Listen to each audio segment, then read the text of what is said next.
Evan Gilfillian with Troublemaker. We're live from Pilgrimage. Yes, you can hear it. It's all happening before your very ears. My name is Adam. You hear me Monday through Friday on Lightning 100 doing the morning show, but I'm out late. It is past 10 a.m., so I'm raging, and now I got a new buddy named AHI. Welcome to the show, buddy. What's up, man? How you doing, man? I'm great. It's good to meet you. Now we're doing the handshake on mic, even though we're buddies off already. Let's bring this relationship to the air. So I was looking at the set list, and I was like, his interview, have a couple hours to chill, and then play his set at 5:05 on the Shady Grove stage, which is going to be a beautiful time to play. That's not true. You already played one gig today. Played one gig. Got here extremely late and got to do 3 songs.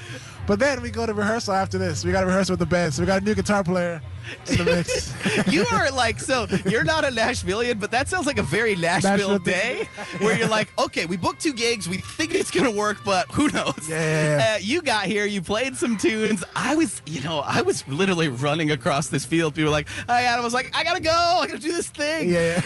But you were even more crazy than I was. It was rough, yeah. So you did a little pregame show basically today as you prep for a festival set tonight, which is what we're dealing with. Absolutely. And you're hitting 5:05 p.m. on the Shady Grove stage. Do you prep for a fest set different than like a club gig? Do you know what I mean, or is it all the same? It's more about the set list. Yeah. And it depends on when I look out into the audience. I like to tell a lot of intimate long stories. So, but if the audience is too deep, and it might be hard sometimes to tell the story if it goes too far out. You know what I mean?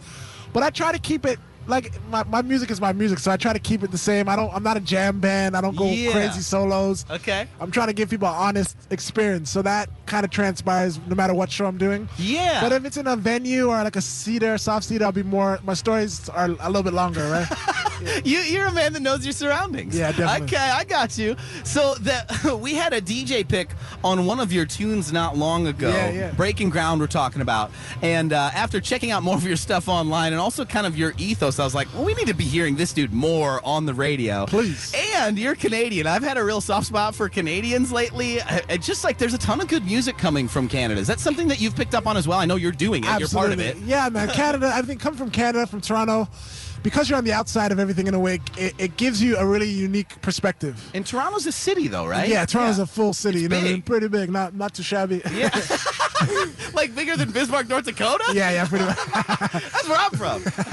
So, being from Toronto, you get, if you can break through the mundane and the mediocrity, which happens a lot in Toronto, you get artists that come with a really unique perspective, with a really strong sense of the industry. You know what I mean? Yeah. So, every so often we have these huge artists because they just broke through and they just understand how to navigate through the industry. So I think, there's great music, great business mindset out there. Do you think, is there a strength in coming from somewhere a little bit isolated? Because I came from somewhere isolated, so I spent a lot of time with music alone. Like, I didn't have a ton of friends who were playing music with me as a kid. What was it like for you getting to, fall in love with music in your youth, which I would imagine is the case? I think isolation is a big factor in terms, you get 2 factors. So if you're like a crowded city, it's like dog eat dog. Yeah. Rise to the surface, or you perish. You know what I mean? When you're in an isolated situation, if you're thinking on this level, you're thinking on how can I get known? How can people start paying attention to me? So you start looking outside the box again. You know what I mean? In Toronto, I felt like no one was paying attention to me until the last couple years, right? Yep. So that gave me a whole different perspective. And it's like in both situations, you have to go above and beyond to be recognized. Yes. You know what I mean? So it's kind of the same result, but I think when you're isolated, and if you rise to the surface as an isolated artist, quote unquote, rabbit ears, I'm with it. Then it's even better, I think, because then you have this unique thing, this thing that's your own thing. You know what I mean? To me, if to relate it to Nashville, if I had grown up playing music here and trying to go to open mics or something, I would have quit immediately because I wasn't good enough. Like everyone in Nashville is pretty good. You've done stuff in Nashville. The level of players around here is crazy. So there is a remote place. I think so. Make something yourself. Absolutely. I agree 100%. Man, so as people are kind of following you, you've got a date coming up in Birmingham, Alabama, which I know this festival attended by people in multiple states. That date is not too far off, right? 25th. You're on the 25th. And it's the 22nd already. This month is about over. Yeah. You guys are on tour, so I'm sure that time is kind of a flat circle for you as well. I don't even know what day it is today. You guys, so this is 2 dudes who have been through the ringer already, but about to have a fun celebratory set tonight out there at the Shady Grove stage. Cap, yep. We're talking to that's 5:05 p.m. this evening. So as you listen to other music and you're discovering things, what is it that like gets your ear excited these days? Is it particular sounds, particular feels, lyrics? What is it that gets you going about a song now? I like honest music, you know what I mean? Why can we feel that so clearly? Why is that? Well, it's true though. Like you can tell if it's honest or not, right? It's because it's just like honesty has like substance, you know what I mean? So like if you're not doing honest music, the substance isn't there. You're like you could almost touch it, you know what I'm saying? So there's certain artists, you know, when they hit a song that's like it means something to them, you know what I mean? Yeah.